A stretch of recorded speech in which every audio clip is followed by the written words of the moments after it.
Hola, ¿cómo estás? Espero que estés bien. Espero que en el Señor te siga bendiciendo. Nuevamente queremos agradecer la cantidad de mensajes, de cariño.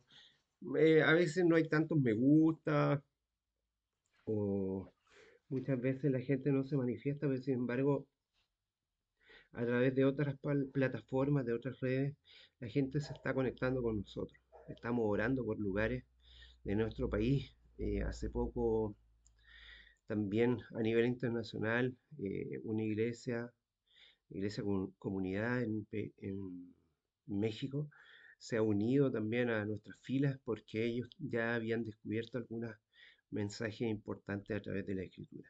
Y esto desde Cristo, no desde que tengamos que poner ciertas doctrinas, ciertos fundamentos de fe que pueden ser canalizables y nos pueden ayudar en nuestra ejecución de presentación del mensaje, pero recuerda que el verdadero mensaje es una persona, no es un estilo de vida, no es una filosofía, no es solamente una enseñanza, porque conoceremos la verdad y la verdad nos hará libre.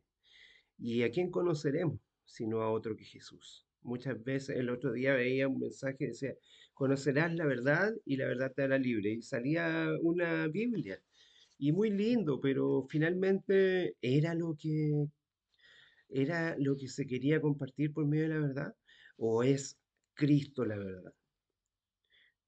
Muchas veces los hermanos han hecho de la Biblia el centro y no de la persona de Jesús. Si la Biblia no me apunta a Jesucristo, yo puedo incluso decir cosas garrafales con ella. Puedo hacer una doctrina sacando un par de versículos y metiéndolos en una licuadora, como decimos muchas veces, y levantar una mirada doctrinal, que a veces ni siquiera tienen que ver con el contexto de lo que está escrito en un versículo aislado que muchas veces sacamos del contexto que está. Jesús dijo estas famosas palabras: conocerán la verdad y serán libres. Y lo dijo a un grupo de personas que eran de su mismo pueblo. Eso tú lo ves registrado en Juan capítulo 8, en los versículos 31 y 32 más específicamente.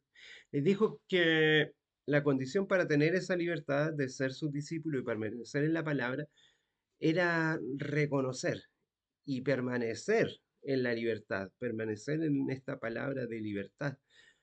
Eh, Parafraseando lo que se quería referir a ser libre de la esclavitud del pecado. Porque si tú sigues mirando los versículos que continúan en el capítulo 8, mira bien y lee los versículos 34 y 35.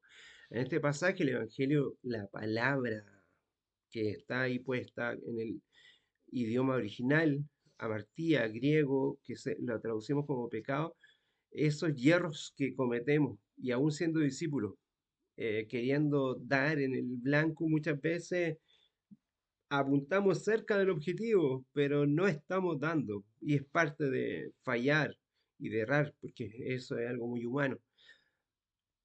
Hay otras palabras griegas en el Nuevo Testamento que se refieren al pecado como una rebeldía, como la perversidad, la impiedad, y que tienen otra connotación. Pero en este sentido dice que cuando conozcamos la verdad, y en el contexto donde está escrito, dice que muchas veces trataremos de dar en el centro, trataremos de dar en el clavo, trataremos de dar ahí en el punto, pero no, a veces no daremos en el blanco de manera objetiva.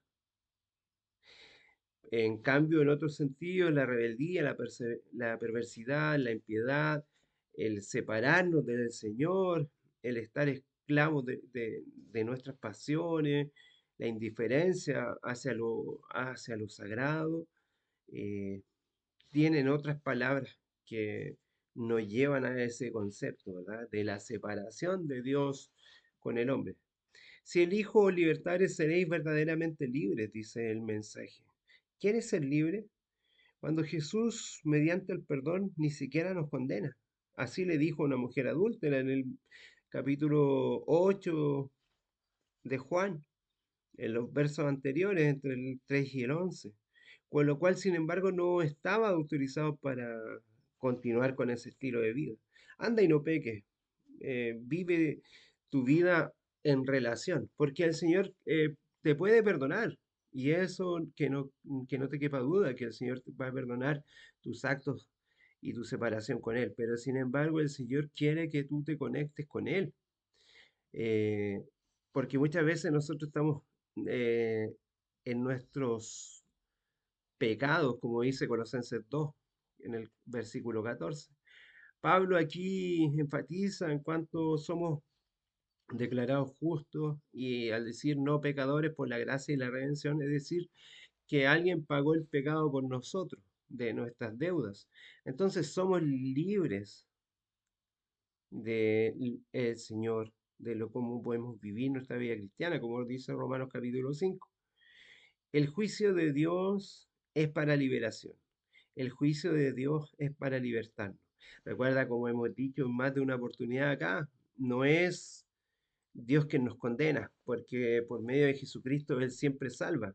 El nombre de Jesús, que es una derivación del nombre de Josué, significa eso. Dios salva. Dios es quien nos salva. No es Dios quien nos está condenando.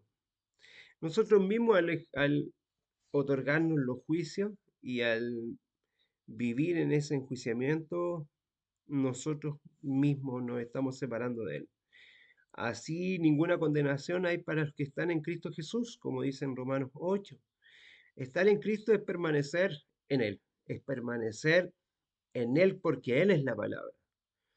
Porque si nosotros permanecemos solamente en la Escritura, muchas veces nos podemos confundir si no están interpretadas por el Espíritu en nuestras vidas y por la interpretación que debemos colar las cosas a cómo Jesús actúa. Porque Él es el ejemplo del amor, Él es el mensaje del amor. Por muchas formas y por muchas maneras, Dios quiso hablar por medio de los profetas, por medio de los patriarcas, por medio de hombres y mujeres que querían entregarnos su mensaje, pero al momento de entrar en personas contaminadas por el pecado, ese mensaje se tergiversaba. Y se veía a Dios desde una mirada cultural, desde una mirada en la cual las personas tenían cierto conocimiento, una mirada temporal de la época, y por eso es que el canon bíblico tiene un periodo histórico de 1500 años, porque muchos de estos autores no se niegan entre sí, pero sí van de una manera progresiva entregando una revelación, hasta que esta revelación de cómo es Dios y cuál es su carácter se presenta en Jesucristo. Si quieres decir cómo es Dios, mira a Jesús, porque Él es la verdad y la verdad te hará libre. Si crees que en ciertos momentos de la historia Dios actúa de cierta manera, mira a Cristo. ¿Crees tú que Cristo iba a actuar de esa manera? ¿No será que el autor habrá puesto características, a pesar de ver la revelación de Dios por medio del amor y la misericordia, habrá puesto características humanas en Dios, habrá puesto características del demonio, habrá puesto características del engañador en cómo él consideraba que era Dios? Porque la mente es muy finita. El ser humano es así. Fíjate solamente en el libro de Job. Dice muchos escritores que es el primer libro de la Biblia porque fue el primer mensaje que se recogió, que Moisés recogió para compartir con los demás. Y sin embargo, él nos revela que las cosas que él consideraba que venían de Dios, que los juicios venían de Dios, que los castigos venían de Dios. Llegué sin nada, sin nada me voy a ir. Jehová dio, Jehová quitó. ¿Era Jehová el que quitaba las cosas en la vida de Job? ¿O nosotros que conocemos el panorama completo, podemos darnos cuenta?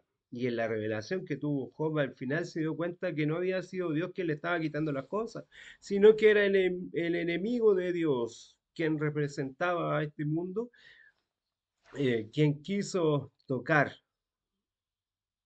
a Job para probar su fe. ¿Es Dios quien te necesita probar? ¿Acaso Cristo no conoce tu corazón? ¿Acaso el Espíritu Santo no sabe quién eres tú que necesita probar?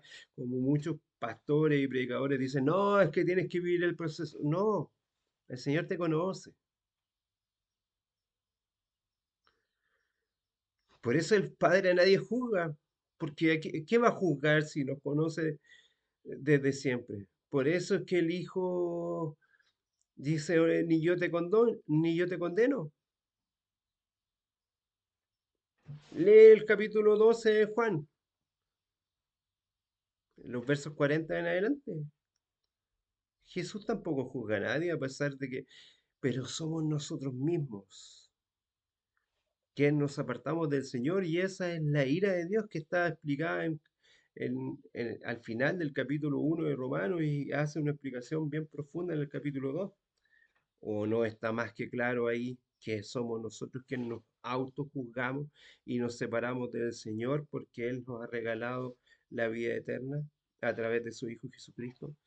¿Estás en la palabra? ¿Estás en Cristo? Si Cristo es la verdad, ¿estás en la verdad? ¿La verdad es una persona para ti? ¿O es la ideología, el concepto, la mirada escatológica que tiene tu iglesia, los puntos doctrinales que tiene tu fe? ¿Dónde está tu tranquilidad? ¿Dónde está tu paz? ¿O estás esperando no equivocarte nunca porque no conoces a Cristo? Que el Señor te bendiga grandemente. Gracia y paz.